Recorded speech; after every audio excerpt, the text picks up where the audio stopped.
उत्तर प्रदेश विधानसभा चुनाव का चुनावी बिगुल बजने से ठीक पहले रामपुर से एक ऐसा सियासी बवंडर उठा है जिसकी गूंज दिल्ली तक सुनाई दे रही। बात हो रही है मुलायम अखिलेश की सरकार में रसूखदार मंत्री रहे आजम खान के ड्रीम प्रोजेक्ट मोहम्मद अली जौहर विश्वविद्यालय। रामपुर विकास प्राधिकरण ने 15 जुलाई को एक आदेश जारी किया और उस आदेश में कहा गया कि विश्वविद्यालय की 40 में से 38 बिल्डिंग्स के नक्शे पास नहीं है, यानी ये अवैध है और इन्हें गिराने के लिए 15 दिन का अल्टीमेटम दिया गया है। प्रशासन के इस फैसले का विरोध हो रहा है, अपने भविष्य को लेकर छात्र सड़क पर उतरे हैं। इस बीच अखिलेश यादव के आदेश पर यूपी के विधानसभा में नेता प्रतिपक्ष माता प्रसाद पांडे की अगुवाई में 45 सदस्यीय कमेटी ने आज जौहर विश्वविद्यालय का दौरा किया। समाजवादी पार्टी का डेलीगेशन वहां छात्रों के प्रदर्शन में शामिल हुआ और फिर बुलडोजर न चलाने की मांग को लेकर डीएम को ज्ञापन भी सौंपा। इस दौरान माता प्रसाद पांडे ने आरोप लगाया कि सरकार बदले की भावना के तहत यह एक्शन कर रही।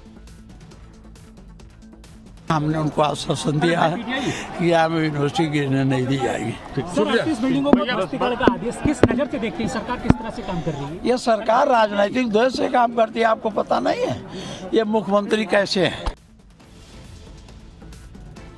नाम भले ही मोहम्मद अली जौहर विश्वविद्यालय है, लेकिन यहां बड़ी तादाद में हिंदू छात्र भी पढ़ते हैं क्योंकि मुस्लिम बहुल रामपुर जिले में कोई दूसरी यूनिवर्सिटी नहीं है। लेकिन अब इस यूनिवर्सिटी पर योगी सरकार का शिकंजा कस चुका है। यूनिवर्सिटी के पास अब सिर्फ कुछ दिन का वक्त है। अगर खुद से निर्माण नहीं हटता है तो फिर प्रशासन का बुलडोजर चलना तय माना जाए। आरडीए के इस फैसले पर सियासत भी जमकर हो रही है। कई पार्टियों के नेताओं ने फैसले का विरोध किया है और प्रधानमंत्री मोदी से इसमें दखल देने की भी मांग की जा रही है। चलिए आगे बढ़ते हैं, बात करते हैं आसमान से बरसती आफत की। देश के कई राज्यों में बाढ़ और बारिश ने जिंदगी को पटरी से उतार दिया। पहाड़ों से लेकर मैदानों तक बारिश का दौर जारी है। गुजरात के मुख्य शहरों में भी बारिश ने अपनी रफ्तार पकड़ ली है। अहमदाबाद में एक ही दिन में रिकॉर्ड बारिश हुई।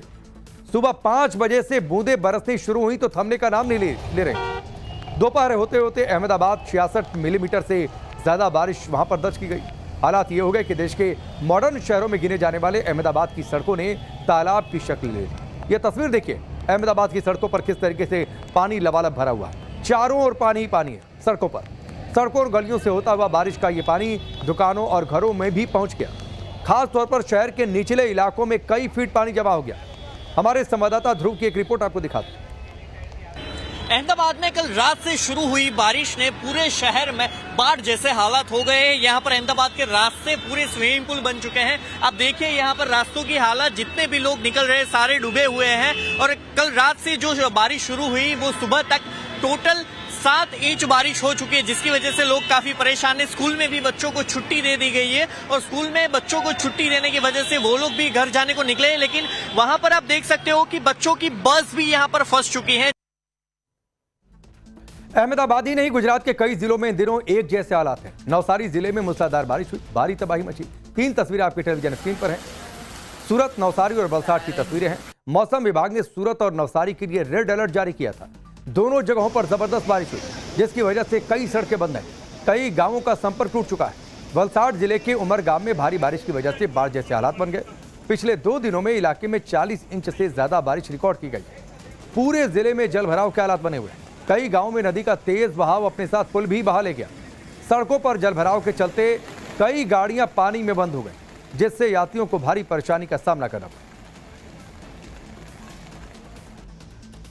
गुजरात के साथ ही महाराष्ट्र में भी मूसलाधार बारिश की वजह से आफत देखने को मिली।